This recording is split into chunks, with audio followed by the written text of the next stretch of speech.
नमस्कार, आप देखें इनबी न्यूज़। मैं हूं आपके साथ प्रियव्रत दीक्षित। उत्तर प्रदेश विधानसभा चुनाव 2022 अपने चरम पर है।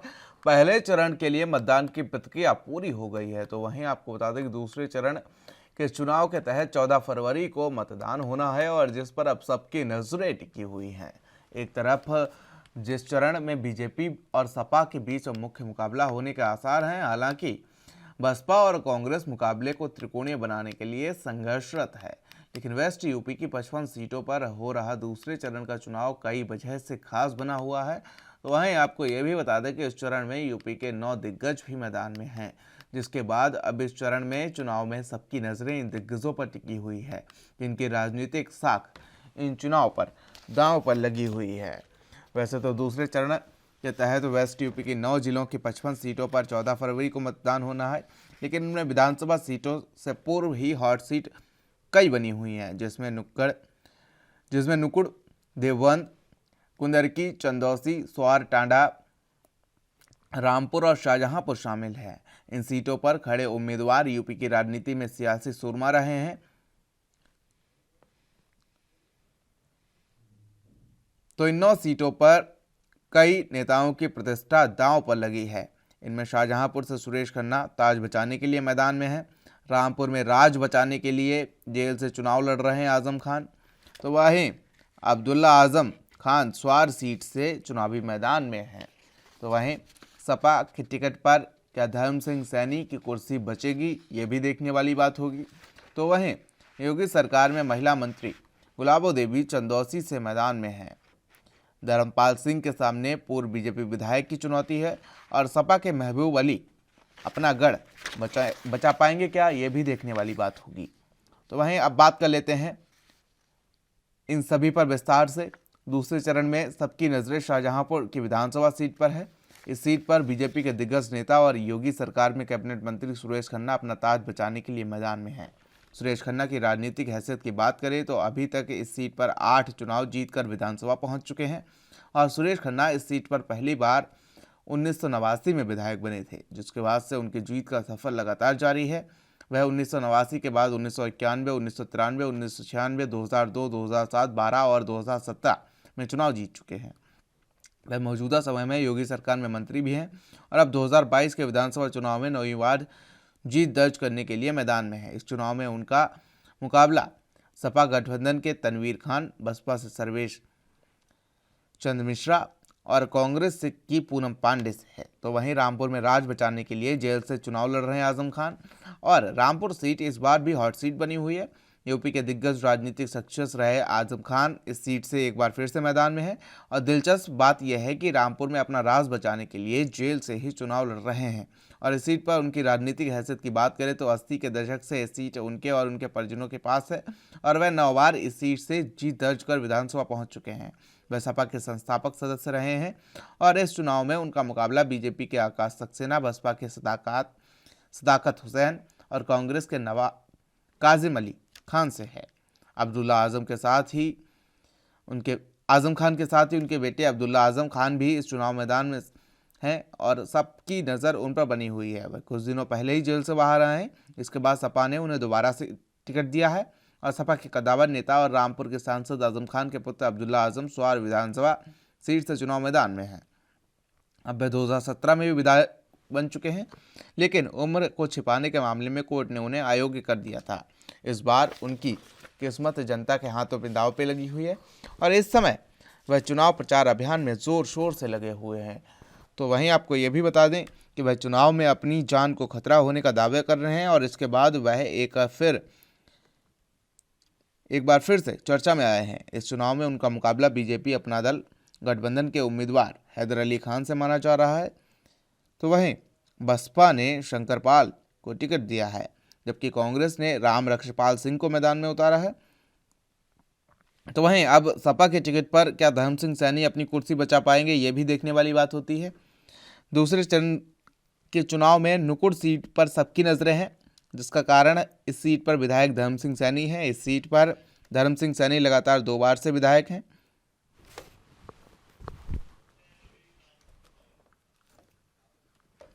तो जिस तरीके से तमाम राजनेता जो हैं उनकी साख जो है वो इस बार दांव पर लगी हुई है। और ये देखने वाली बात होगी कि आखिर जिस तरीके से 2017 में बीजेपी ने परचम लहराया था, क्या इस बार भी बीजेपी परचम लहराने में कारगर साबित होगी। क्योंकि जिस तरीके से पश्चिमी यूपी में पहले चरण में मतदान हुआ उसमें 19-20 कहना भी मुश्किल होगा, क्योंकि अखिलेश जयंत की जो जोड़ी है वो लगातार काम करती नजर आ रही है।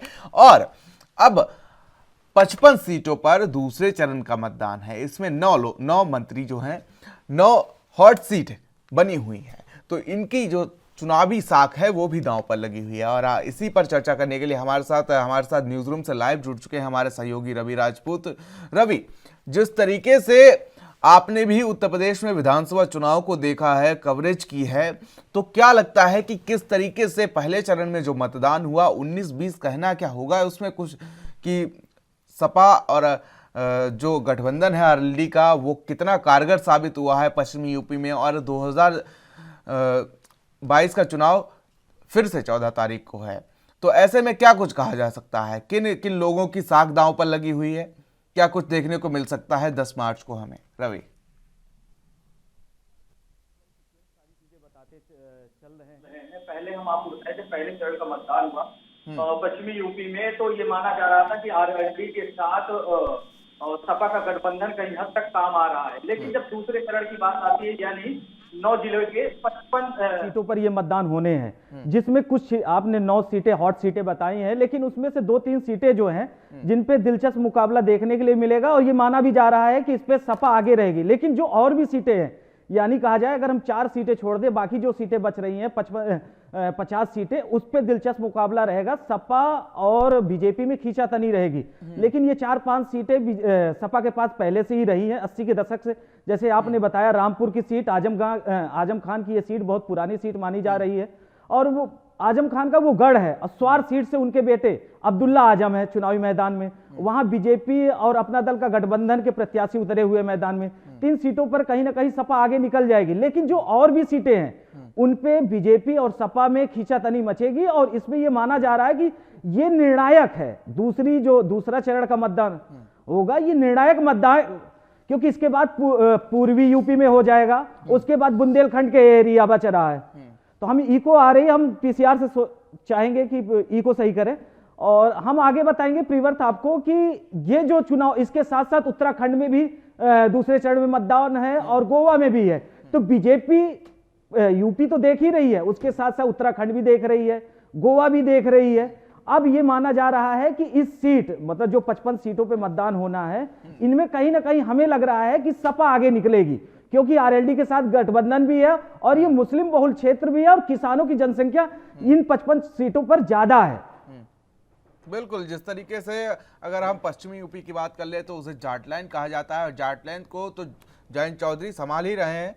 अखिलेश के पास पूर्वी यूपी है, बुंदेलखंड है, बाकी चीजें भी है। हमारे साथ अनुज तिवारी, हमारे संवाददाता कानपुर से जुड़े हुए हैं। अनुज, जिस तरीके से पश्चिमी यूपी की बात कर लें, या जिस तरीके से अब चुनाव होने हैं 14 तारीख को, तो ऐसे में क्या रुझान आने के चांस है? जिस तरीके से 9 सीटें जो हैं हॉट सीट बनी हुई हैं, इन पर सुरेश खन्ना अपनी साख बचाने के लिए चुनावी मैदान में है।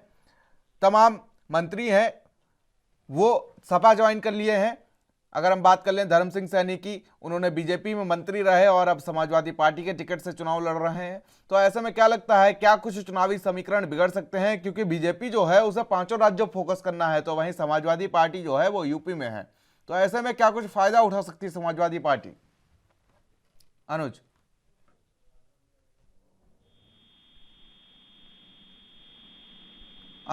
आवाज पहुंच रही क्या आप तक?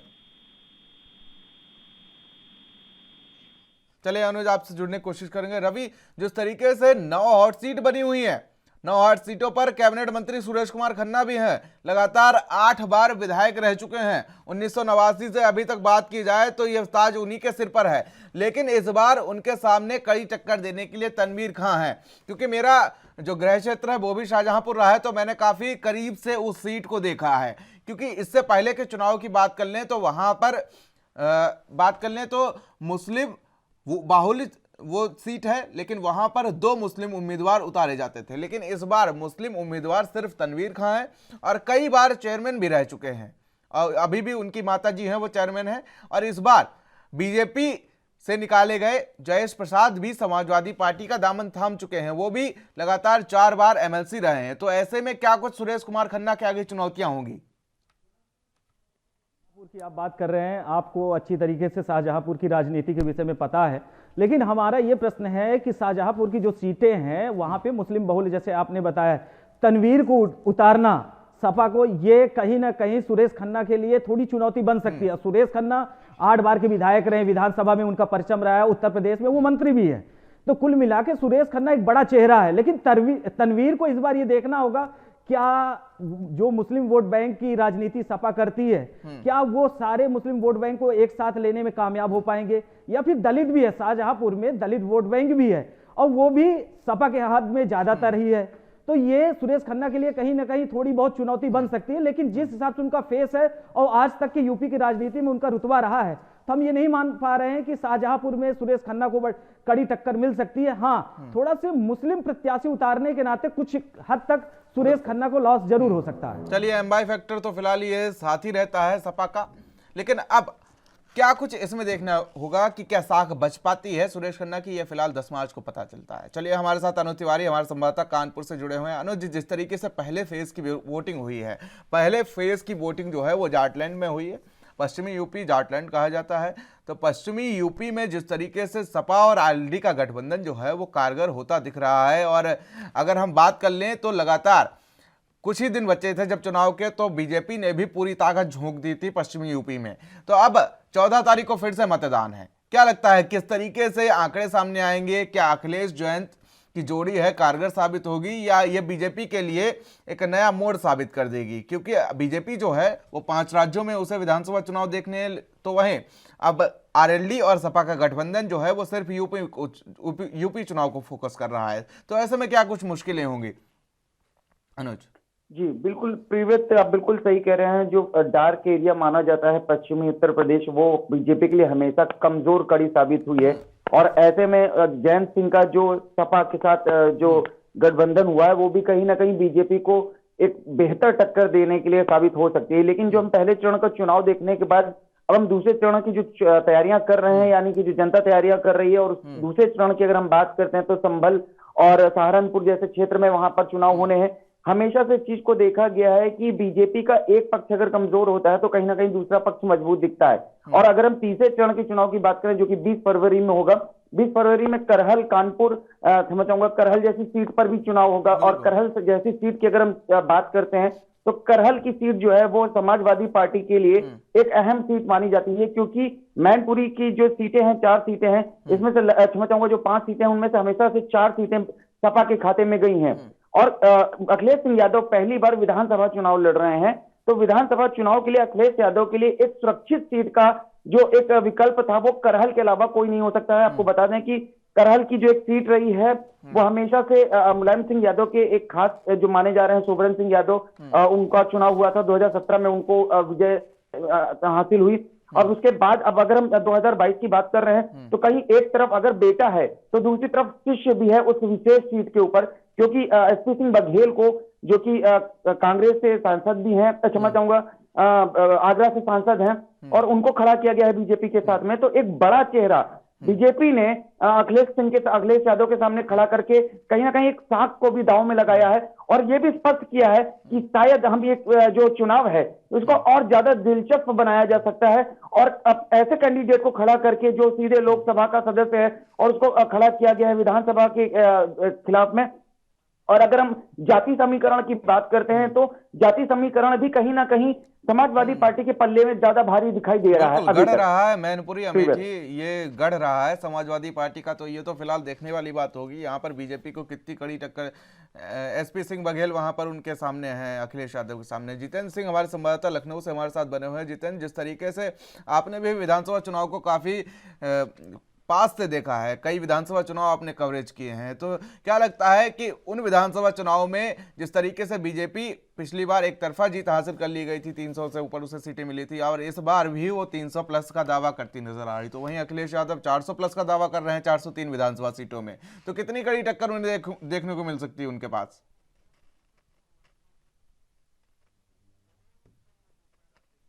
जहां समाजवादी पार्टी के राष्ट्रीय अध्यक्ष अखिलेश यादव चुनाव लड़ रहे हैं, तो वहीं एसपी सिंह बघेल जो कि केंद्रीय मंत्री भी हैं, उत्तर प्रदेश सरकार में कैबिनेट मिनिस्टर भी रह चुके हैं और 2 बार करहल से चुनाव भी लड़ चुके हैं। तो जाहिर सी बात है कि वहाँ मैनपुरी में जो करहल है वहाँ पर जो बघेल वोट है वो कहीं ना कहीं उनकी ओर आकर्षित होता नजर आ रहा है, क्योंकि ये माना जा रहा था कि सबसे सुरक्षित सीट है जहाँ अखिलेश यादव को मैदान में उतारा गया है। तो जाहिर सी बात है कि थोड़ी सी मुश्किलें अखिलेश यादव को जरूर सामने आ सकती हैं, क्योंकि 2 बार वहां से चुनाव लड़ चुके हैं एसपी सिंह बघेल और जीते भी थे।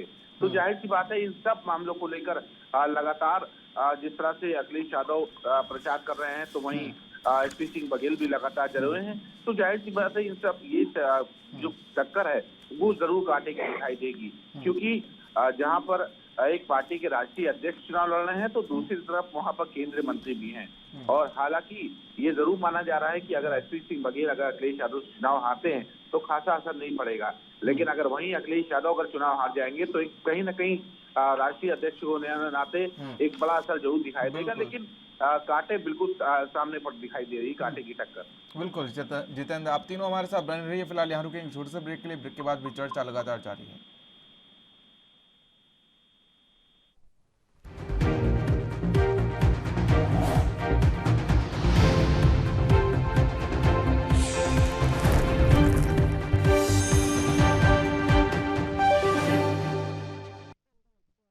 और ब्रेक के बाद आप सभी का स्वागत है। तो जिस तरीके से यूपी में विधानसभा चुनाव में 9 जो हॉट सीटें बनी हुई हैं, यहाँ पर साख पर लगी हुई है कई लोगों की इज्जत, लेकिन जिस तरीके से विधानसभा चुनाव में पहले फेज में हमें देखने को मिला है, झारखंड में सीधी टक्कर बीजेपी को आरएलडी और सपा दे रही है। और हमारे साथ रवि राजपूत हमारे साथ लाइव जुड़े हुए हैं न्यूज रूम से। रवि, जिस तरीके से अगर पश्चिमी यूपी की बात की जाए तो आजम खान को जो चेहरा है वो सिर्फ पश्चिमी नहीं, पूर्वी यूपी के साथ साथ पूरी यूपी पे राज करने वाला है। क्या कुछ उनकी इमेज है ये हम देख सकते हैं, लेकिन इस बार वो अपना राज बचाने के लिए जेल से भी चुनाव लड़ने को तैयार हो गए, क्योंकि अगर 1980 से बात की जाए तो अभी तक यह सीट उनके पास रही है, उनके करीबियों के पास रही है, लेकिन इस बार ये देखना दिलचस्प होगा कि उनके बेटे अब्दुल्ला आजम भी चुनावी मैदान में है और वो जेल में है।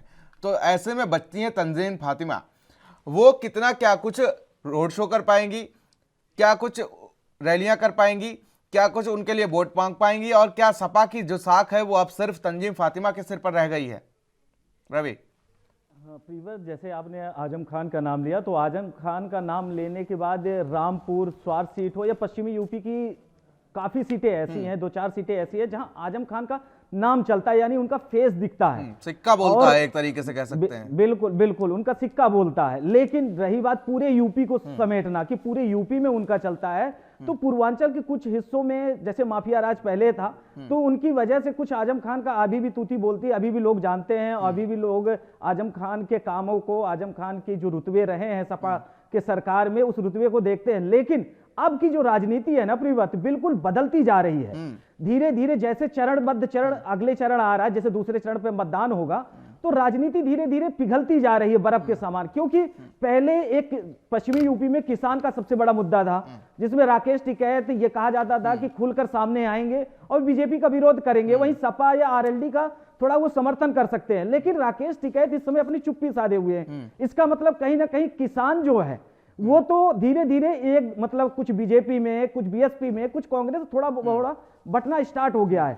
लेकिन रवि राजपूत, एक चीज और भी है, मैं समझना चाहूंगा आपसे कि क्या जो बीजेपी है नाराज किसान थे उनको मनाने की कवायद में जो जुटी थी वो कारगर साबित हो रही? क्योंकि जिस तरीके से किसान सीधे विरोध कर रहे थे कृषि कानून का, और सीधे उनकी जो नाराजगी थी, वो कह रहे थे हम एक रोटी खा लेंगे लेकिन बीजेपी को वोट नहीं देंगे। तो क्या अब उसमें कारगर साबित हो रही है बीजेपी? और पश्चिमी यूपी में क्या जिस तरीके से राकेश टिकैत, नरेश टिकैत हमलावर होते नजर आ रहे थे, क्या अब वो हमले कम होते नजर आ रहे हैं?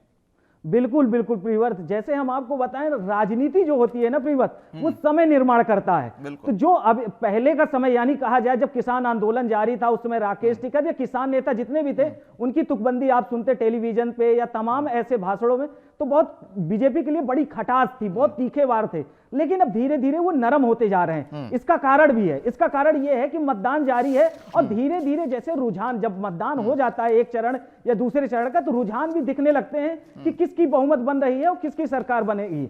अच्छा, रही बात सपा ने कई ऐसे प्रत्याशी उतारे जिससे राकेश टिकैत खुश नहीं थे, काफी किसान नेताओं ने उनका विरोध भी किया था, लेकिन वो अपने बिल को लेकर बीजेपी का विरोध कर रहे थे। लेकिन अब उनके पास ये चारा नहीं दिख रहा है कि अगर हम अभी भी बीजेपी का विरोध कर रहे हैं तो आगे क्या बीजेपी सत्ता से बेदखल हो जाएगी, सपा की सरकार आएगी? क्योंकि ये प्रश्न चिन्ह लगा है। यूपी की जो राजनीति है ना, इस समय दो पार्टियों के बीच में खेली जा रही है। पहले माना जा रहा था त्रिकोणी हो सकती है, बीएसपी भी यूपी की राजनीति में अच्छे सीट ला सकती है और त्रिकोणी हो सकती है, लेकिन नहीं, इस बार की जो 2022 का विधानसभा चुनाव है, ये बहुत आम चुनाव से, आज के पहले चाहे 2017 का हो, 2007 का हो या 2012 का हो या उससे पहले की राजनीति से इस बार की राजनीति कुछ अलग है। अच्छा, जनता भी बिल्कुल जागरूक है प्रियव्रत। हम आपको बताएं, जनता इस बार शिक्षा, रोजगार और कुल मिला के स्वास्थ्य को लेकर वोट करने जा रही है। महंगाई उसका मेन मुद्दा रहा है। जो पढ़े लिखे, जो एक शिक्षित लोग हैं जिनके पास नौकरी नहीं है, उनका यह मानना है कि जो भी सरकार हमें नौकरी देगी, सही रोजगार के अवसर मुहैया कराएगी, हम उन्हीं को वोट करेंगे। अब रही बात किसानों का, बीजेपी ने चाहे क्या कहते हैं, गन्ना मूल्यों के दाम बढ़ाने के वादे किए हों, या फिर बीजेपी ने अभी मैनिफेस्टो जारी करने के बाद भी योगी आदित्यनाथ ने कई जगह भाषण दिए हैं कि हम, मतलब मैनिफेस्टो छोड़ के उन्होंने ये बोला है किसानों का बिल माफ करना, और जैसे जो किसान पानी के लिए उनके मीटर बढ़ते थे उन्हें भी कम करना। तो कुल मिला के ये जो चुनावी समीकरण इस समय यूपी के बन रहे हैं, वो हमें कहीं ना कहीं बीजेपी के पक्ष में जाते हुए थोड़ा बहुत नजर आ रहे हैं। लेकिन सस्पेंशन बरकरार है। लौटूंगा आपके पास, सस्पेंशन बरकरार है। लौटूंगा आपके पास। अनुज तिवारी हमारे साथ कानपुर से बने हुए हैं। अनुज, जिस तरीके से इस बार जेल से कई दिग्गज चुनाव लड़ रहे हैं, कई बाहुबली चुनाव लड़ रहे हैं, मुख्तार अंसारी की बात कर लें या आजम खान की बात कर लें, नाहिद हसन की बात कर लें, तो कई चेहरे ऐसे हैं जो इस बार विधानसभा चुनाव में खलने वाले हैं। जो विधानसभा चुनाव में चेहरे खलने वाले हैं, चाहे उसमें हम अतीक अहमद की बात कर लें, मुख्तार अंसारी की बात कर लें, आजम खान, जिनकी तूती बोलती है अपने अपने क्षेत्रों में, तो इनकी किस तरीके से कमी खलेगी? क्या जैसे इनकी साख लगी हुई है दांव पर, क्या ये साख बचाने में कारगर होंगे? किस तरीके से, या ये भी कह सकते हैं कि ये जीत भी गए तो उसके बाद वो क्षेत्र के लिए क्या कर पाएंगे? अनुज, ये भी बड़ा सवाल है। जी बिल्कुल प्रीवित, ये सबसे बड़ा सवाल है कि अगर वो जीत गए तो क्या वो अपने क्षेत्र या अपने आसपास क्षेत्र का विकास कर पाएंगे कि नहीं कर पाएंगे। क्योंकि देखिए, जैसे ही समाजवादी पार्टी ने इन सभी लोगों को टिकट दिया था तो सीधे सीधे बीजेपी ने इसका कटाक्ष करते हुए ये भी कहा था कि बेटी दिवस के ऊपर बलात्कारियों को टिकट बांटा गया। ये चीजें सीधे सीधे बीजेपी ने आरोप लगाया था सपा के ऊपर, लेकिन उन चीजों को दरकिनार करने के बाद सपा ने इन लोगों को टिकट दिया। एक बड़ा प्रश्न इसके अलावा और भी बनता है प्रीवत, कि क्या सपा के पास इससे बड़े चेहरे नहीं थे? क्या सपा इतनी ज्यादा मजबूर थी कि इन्हें इनको टिकट दिए बगैर उनका काम नहीं चलना था, या उनकी पार्टी के अन्य सदस्य विजयी नहीं हो सकते थे? एक ये बड़ा सवाल है। जब कोई व्यक्ति है वो आरोपी है और उस आरोप में वो जेल काट रहा है, आरोपी होने के बाद अभी उसकी चीजें अदालत में चल रही, कोर्ट उस चीज को डिसाइड करेगा, लेकिन कहीं ना कहीं एक छींटा, एक दाग उसके चेहरे पर, एक उसके दामन में लग गया है। तो इस तरह से क्या बीजेपी के बात की अगर हम सपा की बात करते हैं तो सपा के पास क्या विकल्प नहीं थे कि वो अतीक अहमद के अलावा किसी और को टिकट दे सकती थी, या मुख्तार अंसारी के अलावा किसी और को टिकट दे सकती थी, या आजम खान के अलावा किसी और को टिकट दे सकती थी? ये एक बड़ा प्रश्न है। लेकिन अगर इन चेहरों की बात करते हैं तो अगर ये जीत भी जाते हैं तो ये अपने क्षेत्र में विकास कर पाएंगे या नहीं कर पाएंगे, ये दूसरी बात है। लेकिन इन सबसे अलग हट करके हम बात करते हैं तो बीजेपी इस बार एक बहुत तगड़ा चुनाव लड़ रही है। हालांकि जब देखिए 2017 की बात करते हैं तो ये उत्तर प्रदेश के चुनाव का हमेशा एक चीज देखी गई है कि जब भी किसी की लहर नहीं होती है तभी उसकी सरकार बनती है।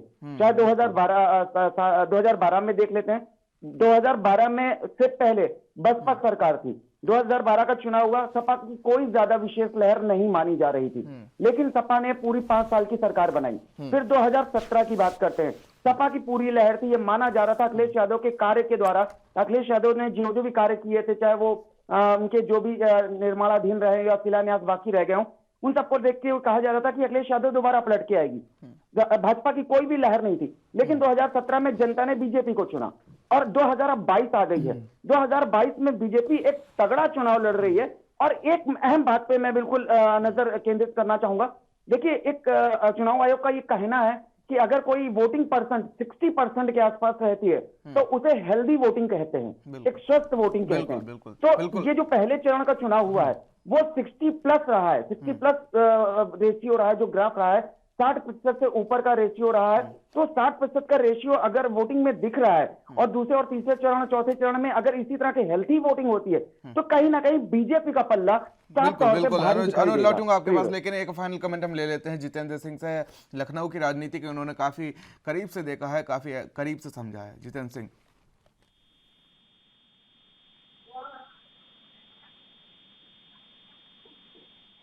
जितेंद्र, आवाज पहुंच रही है क्या आप तक?